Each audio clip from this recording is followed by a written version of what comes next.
wa assalamu alaikum wa rahmatullah. Yana cewa menene gaskiyar cewa idan mutum zai bude alkur'ani sai ya taba bakin sa ya dan tafi yawo ya bude dan ya dadin bude takardar alkur'ani wai ya yarda. Wannan magana ta yi zafi da yawa. Idan mutum ya tofawa alkur'ani yawo da nufin wulakantarwa ina take ya yarda. Amma mutumin da zai sa yawo a kan dan ya tsaye ya buɗe takardar alƙur'ani wannan bai yarda ba. Abin da malamai suka ce abin da ya dace bai yarda ba, saboda yawo nan bai dace a sa alƙur'ani ba dan yawo da ya saba ne sai da rashin dacewa. Inda za a saka ta akan rashin dacewa shi ne zai. Amma a ce dan kawai ka taɓa yawo da abin da ka buɗe alƙur'ani mutum ya yarda ya fita daga mutunci wannan. Wannan kuma yace galibi idan wata ya samu tangarda akan samu mutane sun fito suna sallah ko suna zikiri. Me ya gaskiya haka? Abin da yake daidai shine sallah din da ake yi. Sallah ta salatu kusul kamar kenan. Wannan ita ce sunna. Amma dai gari ana zikiri ko karatun Qur'ani wannan bid'a ne. Abin da Annabi ya karanta mana sallallahu alaihi wasallam shine sallah. Kuma duk da kuma kudu zuwa ga wannan kai ne salatu kudu kamar ko salatu kudu sallah ta cikin rana ko ta cikin wata amma da kudi ko karatu Qur'ani ko ayyana wannan duk abin da kai in dai da wannan manufar na wata ya samu dangarda ko rana ta samu dangarda ne to bid'a ne kai dole sai dai wannan sunna ce ce ta musulmi.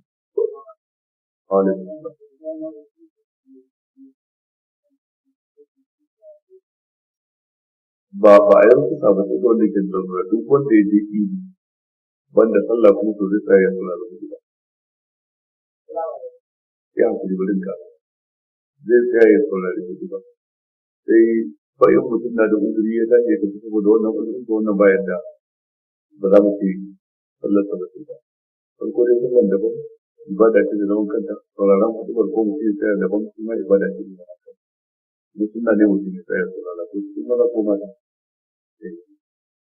Na'am, alaikum salam.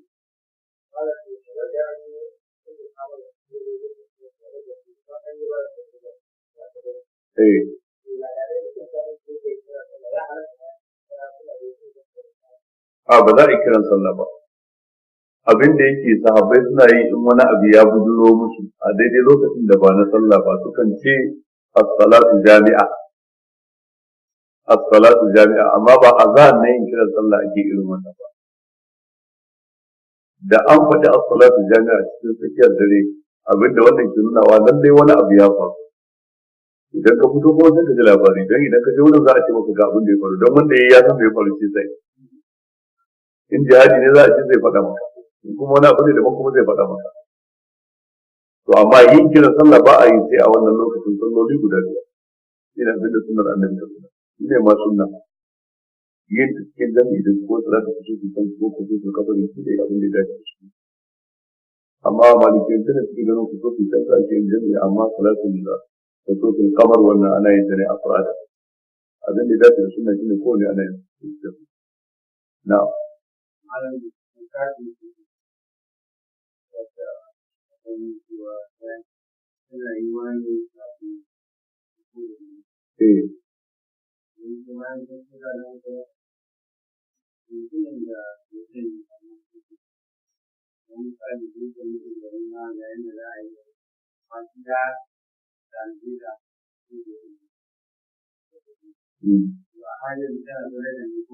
sadaka ce wannan inda da ba suka aika zama sadaka manzon Allah ya ce duk wanda ya fitar da zakatul fitr kafin a cikin masallacin idi ya bayar to ta zama zakka karɓaɓɓiya wanda ko bai bayar da sai an dawo daga sallar idi to sai dai suke da sadaka ta yau da gobe haka manzon Allah ya rantsa bai to gaskiya bai ce banda mai mantuwa yau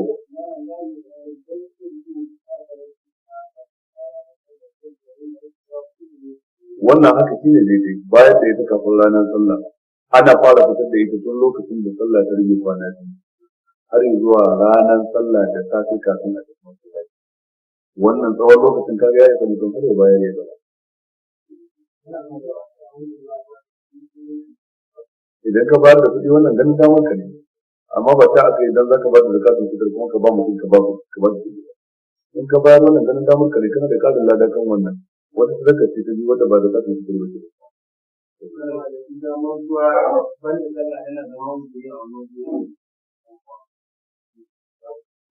kamar yaya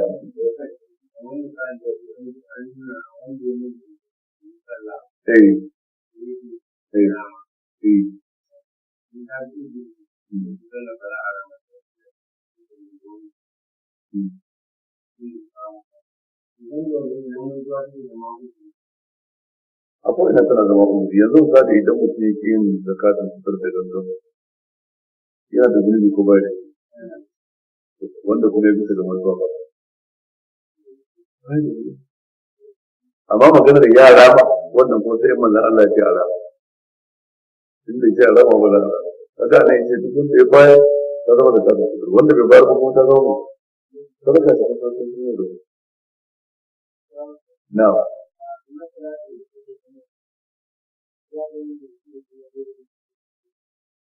abinda sunna ta tabbatar da za ka yi ba za ka kara wa za ka rage ba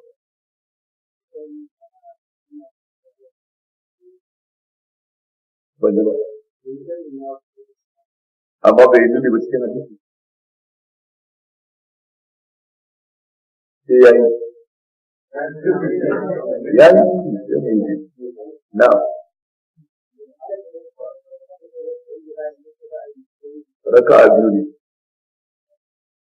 raka'a biyu ne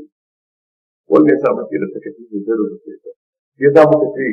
wato da dama an daɗe ne abin da ke kawo rigima a ƙasar Hausa wajen fahimtar addini abin da ke cikin littafi daban da abin da mutane suke sai da littattafan nan a halin jimawu da risala a zuwa mustafa inda kansu ma aka tafi su da duk za a yi safanin da ake a cikin gari a koma cikin su don abin da aka gani na addini suna yi kokarin fadatawa abin da duk baya cikin su zuwa dakatar da shi daga yi wallahi da ba za a yi tsari ba ko daya Allah ba wani bandiri ko da ko da bandirin sai a jige su guda don nan ba cikin hadari ko Ismail ko Isiya ko Rusa to amma abin da ke faruwa shi ne sai a karanta wani abu a nan cikin littafin da ba sai a gana da abu da ba idan ka zo kana buƙatar lokacin sallah tun daga alami za ce wal muqtaru lil zuri min zawali shamsi ila akhir al-qamar daga zaran rana ta bar tafiya har ya zuwa lokacin da tsayuwar kona ba tsinuwar kona ba za ta yi daidai ya ce to ga shi rana ta bar tafiya tun daga alami fa to amma sai idan ka je cikin gari ka ga wani da zaran aka ce rana ta bar tafiya ko da lokacin sha biyu da kwata ne ba zan sai ba ba ruwanka da agogo amma dan suna nan a al'adance a gargajiya sai karfe ne kai ga kuma hadari ya ce min zawali shamsi da zaran rana ta bar tafiya lokacin azhar yayi to kaga wannan sai a bari kuma sai kuma ta abu kuma da zaran inuwar kowane abu ta yi daidai da shi lokacin mai yayi la'asar ko da uku da kwata ne ko da uku da minti 10 ne la'asar ta yi amma kuma sai a bari sai karfe to kaga yadda za ka fuska da walwalar shi yanzu a zahar la'asar a al'ada a kanta namu na kasar hausa dama a zahar karfe 2 da asar karfe ka'idar ce amma kuma magarba ba su isa ba da lokaci ɗaya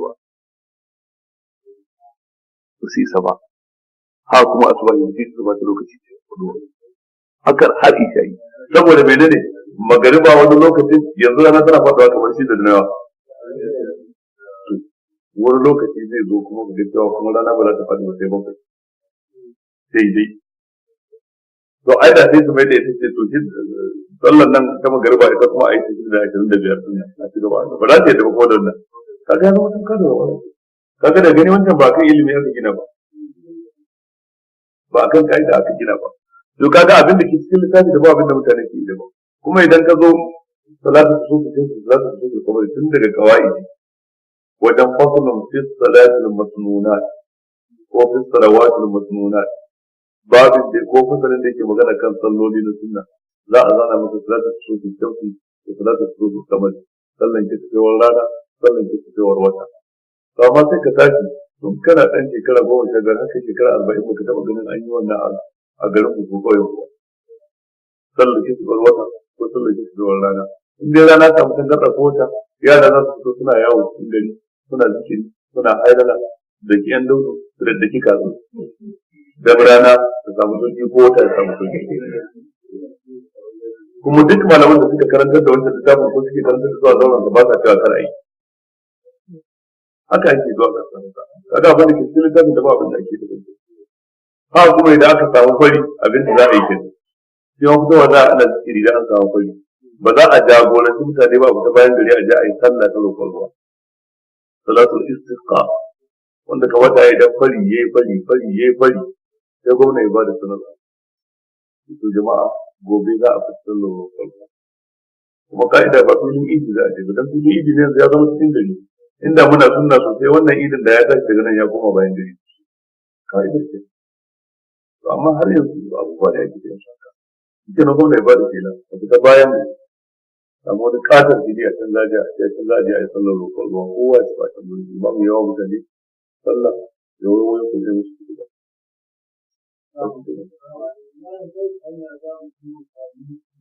ai yanzu Allah ya kawo wani abu a kan musallar yanzu canjin da musulunci ya samu a wannan yan watanni canji ne nan gaba ko kansila insha Allah mu zai fito sai ustazu saboda yanzu dan siyasan da ya fito sai bai da addini wallahi ba za a je ko ina ne kana ganin ko wani dan majalisa aboki ya fito mujallar su dai ta Abuja dai gida ne yau kwaci shari'a musulunci muka yi wazi muka yi ne da sauransu tun daga nan da yake ta tuba kafin ya zo Najeriya har ya zo tuba yake cewa ƙarya jarida sai masa yanzu wallahi duk wanda ya fito yake ba ruwan da musulunci da zai kai labari Allah wallahi canji ne ta ko yanzu yanzu duk wanda ya tsaya tsakani yanzu ko yanzu daga lokacin da aka fara maganar shari'a zuwa yanzu ina a zamfara ai a garin ku ka san waye dan siyasa na gari kuma ka san waye dan banza har yanzu din nan yau da gobe ta nuna maka dan Allah aka zo zabe sai a maka campaign ba ta yi ba yanzu duk wanda ya fito fili ya nuna gaba ga shari'a kai ka san ba zai kai labari ba wallahi da alkanutu da hudubar juma'a sai mun kayar da shi insha Allah duk wanda ya fito yake yana yin shari'a mu a ganshi ana duk inda ake karatu yana nan ga komai ga kamala ga sanin ya kamata sai ya wuce gaba ne Allah ya kawo na musulunci wannan karnin bi iznihi ta'ala karnin da musulunci Allah ka duba rashi yadda suke yakan mutanen Chechnya yau wata nawa yakin fata suka yi wata sati biyu yau sati biyu ta zama wata hudu yanzu da fara yaki kuma tun da aka fara ko da rasha ita ce take yaki da su ta sai sojojin Chechnya mutum 8,000 amma ita ta turo sojojin ta mutum 100,000 kowane mutum ɗaya cikin sojojin Chechnya yana yaki da mutum 27 ne na rasha a lissafin da muka yi kwanaki kowane soja ɗaya na Chechnya na musulunci yana yaki da sojan rasha 27 haka adadin yakin yake amma ana gwabzawa yau wata wata har yanzu gashi sai sun ga sun kwace wani wuri ina sai musulmi su kawo kula sai su kwace ka duba duk makamin rasha ta sama ta kasa ta menene amma suna nan su jahilin sun ce ba ja da baya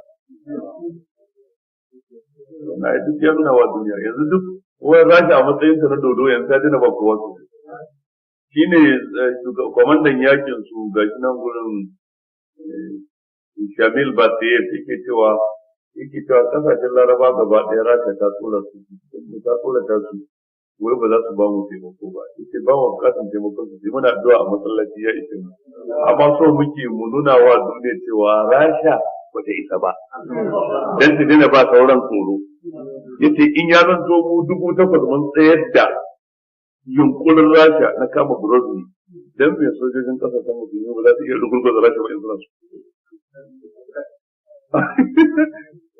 yace ba wai lalle ne mutum nasara ko kar mutum nasara ba mu abin da muke mun san ibada mu kira aka yi dace a wata mujalla ta Holland ta Larabci yace mun riga mun san cewa ibada mu mujalla ce daga Holland take zo mana Usman bin Affan duk wata ta Larabci ban ma san waye ba da adiresin wata yace da sai ba mu taba tsammanin cewa wai ko mu ci nasara ko kar mu ci nasara wannan ba shi ne ibada yadda ka san sallah haka muke yi jihadi na ko ba ja da baka yace dai ka san ba za mu daina sallah ba haka muka san ba za mu daina yakin nan aka ce da kuke samun mukamai yace wanda muka kera a gida da wanda muke kerawa yace da wanda muke kwacewa a hannun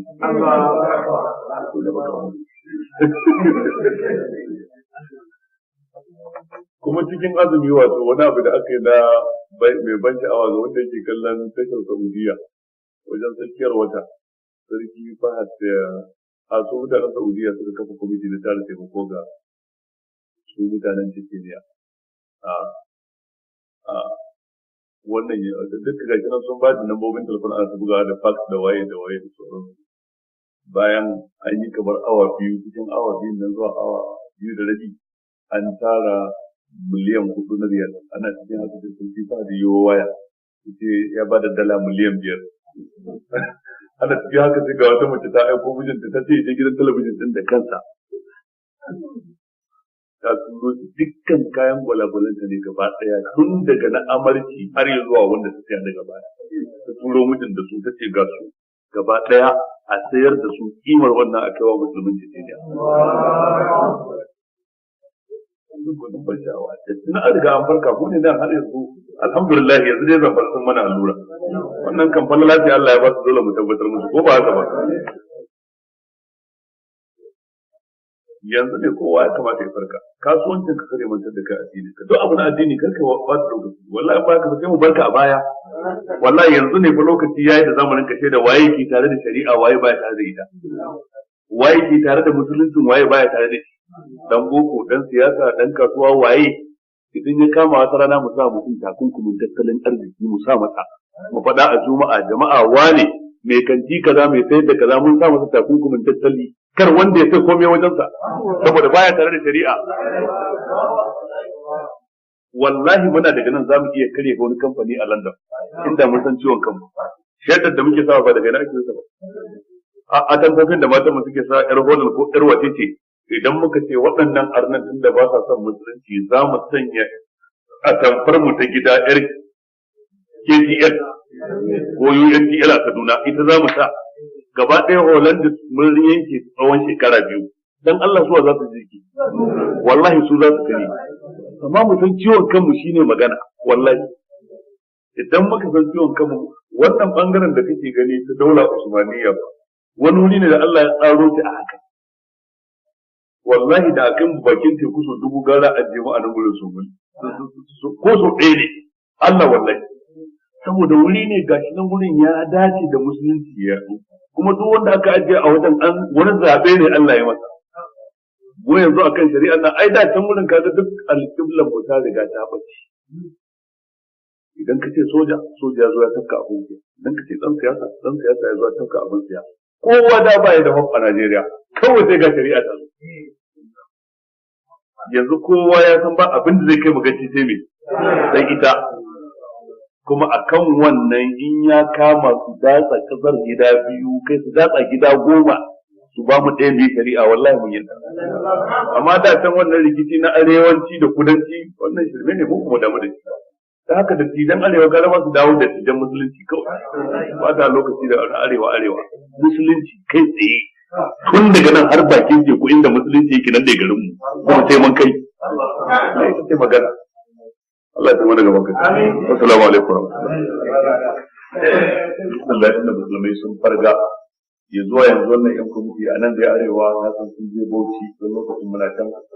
kuma an yi taro na musulmai an je wurin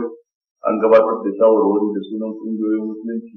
da sunan ɗaiɗaikun mutane manya-manyan mutane sun gabatar da takardunsu a wajen waɗanda suke masu matuƙar muhimmanci kuma game da shari'a haka kuma sun je Adamawa sun je Taraba a yau yin yau din nan suna Borno wanda shi kuma suna Yobe sannan kuma wanda suka tafi Kano kiyar Kano za su zo nan ne gobe yayin da Jibilis nan ne za su zauna domin tare irin waɗannan bayanai da shawarwari kuma za a yi wannan taro ne a filin wasa na kofar mata da aka ake bukatar yin uwa musulmi da a yi da fifi a wannan waje Allah musulmi na da matuƙar muhimmanci rashin zo mutum zai sa a zo Kano kila kuma je a samu wanda suka je wajen kirista don jimewa Allah ya tsare da haka akwai bukatar duk wanda ya sallah daga gobe da asuba har zuwa dukkan salloli zuwa jibi a sanar da mutane cewa jibi litinin ne wannan yan kwamiti za su zo kuma lallai za a je a gabatar da shawarwari kuma dai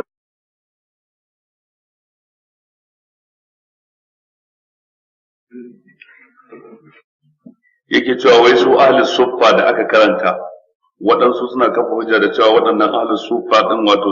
su ne sufaye kenan. Wannan ba haka bane, kuskure ne, domin suffa ba zai zanto sufaye kenan ba, domin sufaye dai mafi a magana da tafi shahara cewa dangantaka ce zuwa ga suf kuma shine gashin tumaki. A da masu gudun duniya tufafin da suke sawa waɗanda ke nuna tawazu da gudun duniya shine tufafin da aka yi su da gashin tumaki, domin shi suf din a larabci shine gashin tumaki. Jam'in sai ya zama aswaf, shine Allah ke cewa min aswafiha wa awbariha wa ash'ariha atafan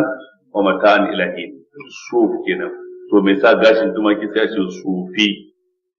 To shi ma duk da haka waɗansu malaman sarfu na iya cewa wannan dangantakar dai ba ta yi kyau ba, domin wajen babu nisba za a samu cewa akwai ta cewa dangane da wannan dangantaka, wanda yanzu dai ba wurin yalwata harshe bane game da wannan. Amma dai ka kwana da sanin cewa 100% sufaye ba su da dangantaka da ahlus suffa, domin da mutum na dangantaka da ahlus suffa ba za a ce sufi ba, sai da a ce suffi, as-suffiyu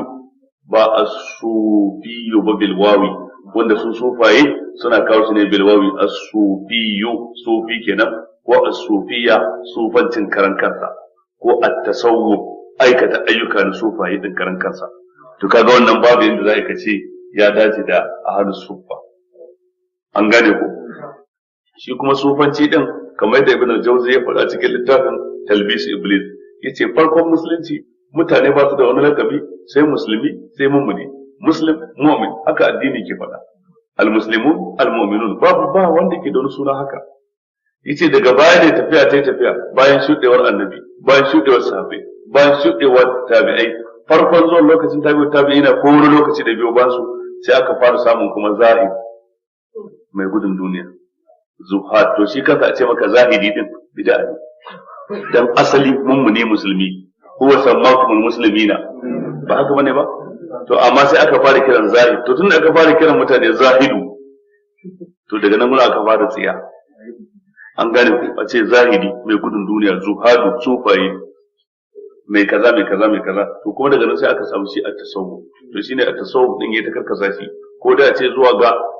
masu sanya tafafin sufanci, ko a ce zuwa ga sufana, sunan wani mutum a jahiliya mai yawan ibada, sufaye suka ari sunan shi, ko abin nan da sauransu. Ibn Jawzi ya yi magana mai tsawo ko mai kyau cikin littafin Talbis Iblis dangane da mafarar sufanci. Yace to kuma asalin waɗanda suka fara sufanci sun fara da kyakkyawan niyya, asali sun gina shi ne bisa ga tsoron Allah da gudun duniya. Yace to daga baya sai Iblis ya zo. Da Iblis ya zo, farkon abin da ya fara rinjaye sufaye da shi kenan, suka rabu da ilimin kitabu da sunna, ba ruwansu da ilimin Qur'ani da hadisi. To daga nan mun sai suka ɗauka yawan ibada shi ke sa a yi wusuli ko da ba ilimi. To tun da suka rabu da ilimi kuwa shikenan sai shaidan ya ta kawata musu munanan ayyuka, suna ganin kyawawa ne, har suka sanya kiɗa cikin addini. Yace to daga sa suka sa kiɗa a cikin addini da rawa da wasa, to daga nan gurin sai dukkan wani mai kwaɗayin duniya ya fada cikin su, wanda yake son wargi da wasa da ganin yan mata da wasa da su, shi ma ya shiga cikin su don saboda abin da yake gani na shakatawa a ciki. Kaga daga lokacin sufanci lalace. Wannan magana ta Ibn al-Jawzi yau sama da shekara 700 kenan 800 a duniya da yinta, tana nan cikin Talbis Iblis. Da haka sufayen da ba su san wani abu da ya wuce tsoron Allah da rike Qur'ani da hadisi. Shine Ibn Taymiyyah ke cewa kuskuren sa a sunan ne kawai, amma aqida su ma mai kyau ne. Yace sunan da tunda babu shi cikin addini bai kamata a kawo ba. Yace kamata ya ce masu gurin duniya, amma kar a ce sufanci tunda babu shi cikin addini. Yace amma suna nan kan Qur'ani da hadisi, irin su Junayd ibn Muhammad al-Qawariri, irin su Sheikh Abdul Qadir Jilani. Yace dukkan su mutanen kirki ne. Dan ga Junayd yake cewa tariqatuna hadhihi madbutatun bil kitabi was sunnah. Yace wannan tafarkin namu an dabaibaye shi da Qur'ani da hadisi. Yace dukkan wanda bai koyi Qur'ani ba, bai nemi ilimin hadisi ba, bai karanta fiqh ba, yace baya cikin mu. Yace yau ka sufaye babban abin da suke watsarwa shine Qur'ani shine hadisi. da wuya ka samu wani sufi wanda ya sufantu ko kuma ya san Qur'ani ya san hadisi, zai wahala.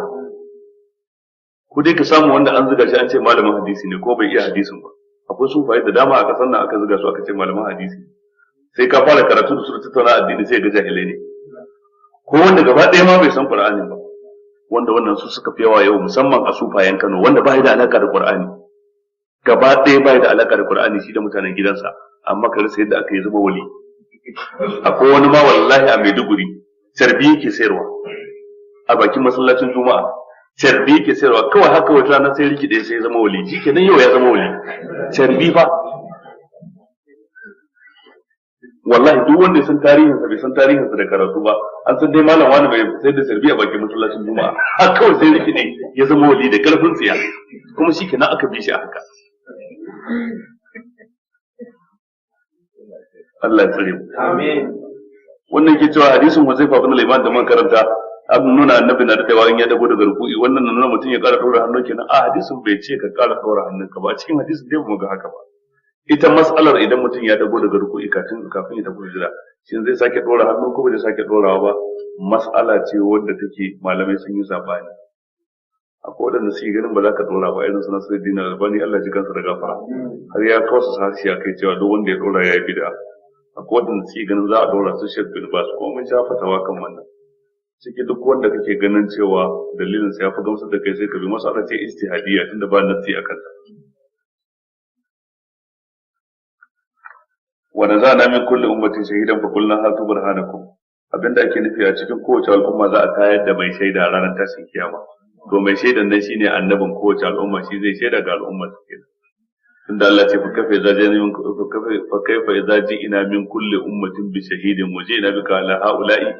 shahida. To wannan tana da dangantaka da wannan. Yawma nadawu kullu unasin bi imami faman utiya kitabahu bi yaminihi fa ulaka yaqra'una kitabahum wa la yuzlamuna fatila. Ita ma tana dangantaka da wannan. Wa nazana min kulli ummatin shahidan. Kowace al'umma za ta yadda mai shaidar ta tambaye shi ka isar musu da manzanci, ya ce a tambaye su ya isar muku ko bai isar muku ba, mummune su tabbatar, kafirai su yi inkari. Karshe dai fa'alimu annal hatta fa qulna hatu burhanakum, za a ce da kafirai dan kunyata su ku kawo hujjar ku. Fa'alimu annal haqqa lillah, lokacin za su gane lalle gaskiya tabbaci a wurin Allah take. Wa dalla anhum ma kanu yaftarun, irin abin da suka girgira da na kafirci da shirka suka jingina ma Allah kuma zai baje musu, zai bace ya barku a wannan rana. Hukuncin wanda ya je ya nemi yarinya da aure amma tuni wani ya riga shi wajen neman aurenta, kuma har an yi masa alkawari an ce ma an bashi ita, to shi da ya je shiga daga baya halatta bai halatta ba. Duk lokacin da mutum ya nemi aure har aka amince da shi aka ce an bashi, ko an yi bai ko haramun ne wani ya shiga. Manzon Allah ce la yakhthub ahadukum ala khitbati akhihi. Amma idan mutum yayi magana an ce to ka dai nemi soyayya wajenta, kaga iyaye ba su ce sun baka, ita ma yarinya bata kafe ta ce sai kai ba, to a wannan lokacin wani yana mata magana, kai ma ya halatta kai mata magana. Idan ka fi shi baki ka janye hankalinta ta ce kai take so, shi kenan daga baya dai za a yi hukunci. Tunda idan mutane biyu uku suka fara zuwa suka dan dauki lokaci sati ɗaya ko sati biyu, sai iyaye su kira wata wace ka fi so. Su dama za su binciki tarihin kowa su ga waye fi dacewa da ita, duk da haka sai su tambaye ta dan kar sai mata tutsi. To amma dai mu a shawarar mu da muna ganin da zaki zabuwa ne saboda dalili kaza, saboda dalili kaza, amma ba ta samu ki ba, amma dai ki zabuwa ne saboda kaza saboda kaza, su kawo dalilai da za su gamsar da ita, amma ki je ki shawara ki, kuma babu laifi ma ki istikara. Idan ta zo da ita da iyaye suka amince wane, to sai a kirawo sauran a ce to wance kuma dai wane ta zaba, ke kuma ki faɗa sauran samarin ki daga yau sai ne zuwa wane ne zai ci gaba da zuwa. A wannan lokacin sauran sai su janye sakura. Na ba a karɓan kayan mutane a tara a gida. Sansan wannan duk haramun ne, iyaye suna yin abin da ke haifar da gaba tsakanin jama'a. Akwai wanda za su karɓi kaya a wani garin ma har sadaki ake karɓa, a karɓi sadakin wani, a karɓi sadakin wani, a karɓi sadakin wani. Ranar ɗaura aure wani abu ya masa da shi, kaga sai mutum ya yi kayan goro da alawa a ce ba shi aka ba, kaga an ci mutuncinsa.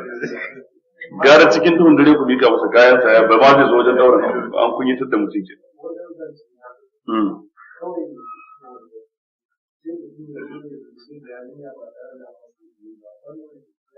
Ba asali bai halatta mutum ya je zance wurin yarinya ba sai iyayenta sun masa izini. A shari'ance kenan, al'ada ne muke kawai da mutum ya ga yarinya kan titi tambaye gidanku ta bashi adireshi ya je, ya zo wurin wance, a ka'ida idan mutum ya san gidansu kuma ya san iyayenta to sai wa iyayenta magana yana so ya nema auren wanci neman aure ne idan sun yi muwafaka to in ba su yi muwafaka bai janye kuma daga baya ne. Abu na karshe wannan yake cewa ko mutum ne yake karantar da ɗalibai karatun alkur'ani daga ba sai matsaloli suka yi masa waya ce gaskiya shi ba zai iya yi ba saboda yana da waɗansu matsalolinsa na rayuwa waɗanda ba za su ba shi daman ya karantar ɗin ba. To wai hakan da ya yi akwai wani laifi ne a shari'ance? Wallahi iyakacin sani na baya da wani laifi a shari'ance. Duk wanda yake da karantarwa ta yau da gobe kwana 4 ko 5 ko kwana 7 a mako ɗin gaba ɗaya daga baya waɗansu matsaloli suka addabe shi ya kasa ya bari ba wani laifi da yi yana da matsala ta rayuwa irin tashi. Shi yasa kullum ra'ayina shine in muka bude makarantar islamiyya to kar mu nemo malami na fi sabilillahi. Ka san malami na fi sabilillahi wanda baya da albashi karantarwar fi sabilillahi yake kaga idan ya zo yau gobe ki zuwa kai suka masa magana wa fi sabilillahi ko an ce a zo karfe 4 bai zo ba sai yara sun gama dukan juna sun yi wasanni sun yi kutubo can 5:30 la'asar ta yi la'asariya likis sannan ya zo ai ba wata doka da ta ce dan mai kai latti malam ba fi sabilillahi bane ba me yasa kuma za a masa in yi ciki zuwa gaba ɗaya wayewa laifi a ciki fi sabilillahi ne bai ba da haka ko malami ya ce ai ne dai yanzu zan karanta fi sabilillahi wallahi ni ina da makaranta ba zan yadda ba da malamin fi sabilillahi zan ce ka ga yarjejeniya za mu yi ga irin abin da nake jin zan taimaka maka ka'idan yadda ake ko daukan kowa aiki haka zan dauke ka ko dai in baka cikakken salary ko in dauke ka part time rabin lokaci na san awannin da zaka yi mun a mako kuma ka san me kake da shi a wata da zan baka kudinka suna nan gurin idan ka zo idan kai fashi wanda na gane akwai ganganci a ciki zan yanke maka albashi kenan haka za mu yi mu'amalar ni da kai amma ba zan taba yarda wai a ce wai ga wani malami da fi sabilillahi ba iyaye suna yaudaran kawunan su dan malamin fi sabilillahi dole ai karatun fi sabilillahi kuma a lokacin nan baka neman qualification dole ka nemi wanda bai gadi ne gadin yaron zai dan kasi fada amma ba dan yana da karatu ko yana da dabarun koyarwa na zamani ba amma in kana son yaran ka su samu ingantaccen ilimin Qur'ani ingantaccen ilimin hadisi da larabci da nacin malami da tarbiyya to kamata yayi dama ka nemo malami da yake kwararre ilima har yana da experience na aiki na wajen shekara 7 yana yi ka samu labarin yana da ko diploma ko yana da BA Arabic ko Islamic Studies kuma ya karanta yana da dabarun koyarwa na zamani sai ka zo ka ware masa in zaka yi daukan shi full time ka dauke shi in ba zaka yi daukan shi full time ba ka dauke shi part time ka ware masa albashi ya zo ya karantar kuma a nan gurin ina bai ma iyaye shawara a yamakon ka ɗauko malami ya zo ya karantar da yara a cikin gida na taɓa faɗin wannan a wani lokaci gara ka haɗa kai da makwabcinka da waye da wane ne ku ɗauki malami a haɗa yaran ku yaran wannan su zo su haɗu a wuri guda wannan shi zai ba malami yanci zai cewa malami ne ko ma'aikaci ne amma idan a gida zai zo ya karantar da yara abin da ke faruwa fa shine malami zai zo yana jiran yara ba su fito ba iyayen su ma sa ba su turo su ba yana zaune dan ustazu ya kafa kekensa yana jira yara su fito ai karatu kaga nan gurin an ci mutuncin ilimi ba ku kimanta Qur'ani ba ma kansa Qur'ani da ya tsaya jira ku a bakon ku jira shi to amma babu yanda za a yi matsalar rayuwa ta tilasta shi je gidan Alhaji wani dan ai masa wannan amma ba haka ba in yana da matsalar rayuwa kamata yana da yanci amma haka zai je da ya dan keke shi ya kafa gefe guda na jiran su a turo wannan ya fito ya zo ana karatu suna wasa kana wa yara alhakumu takasur suna jifan juna da wainar kwai ko da inabi wallahi haka ne gidan attajirai san ba sa ganin ka da kima ko baka saka hore yaron ba idan yaro yayi lafi baka saka dake shi ba dan kadan zaka rare shi idan ya tsalla ihu sai uwarsa ta fito kai ko dan kwal babu akal bakallawa me yayi kaga ina za a yi karatun shirki a nan gudu ba ya za a yi karatu kai ma baka nemi gata wa yaranka ba wallahi abin nan da kai baka yi hanyar da yaranka za su yi karatu ba amma in dai za su fito waje su ji cewa makaranta suka zo gidaje 4 ko 5 sai ku zo ku ware dan wani wuri ko daga cikin plus din wani ne a rubuta temporary wuri a irin farkwano a sanya blackboard a ajiye komai yara za su kai malami ga lokacin da zaka zo ga albashinka malami ya hore yara karfe 4:15 ne za mu shiga aji duk yaron da ya zo bayan 4:15 zai koma gidansu ko kuma ya kawo hannunsa a dan tada masa bulala yadda ba za ta tara masa jini ba amma ya ci zafinta dan tada masa bulala dole sai da wannan tarbiyar ba shi duka ba kullum ake yin sa ba amma kuma haka ba a cewa ba a yin sa gaba daya, cewa ba a duka gaba daya kowa ya san wannan rusu tarbiyya yake. Dole wani lokaci sai an zane mutum, in za a zane mutum dai a nisanci fuska, kuma a nisanci duka da abin da zai karya mutum ko ya masa targaɗe ko ya tara masa jini ko ji masa ciwo, amma da dole a hore mutum. Kuma yaron ka zo cakudu sauran yara alkhairi ne, a ci zalunsa shi ma ya ci zalun wani, ba yadda za a yi, dole a yi haka. Wannan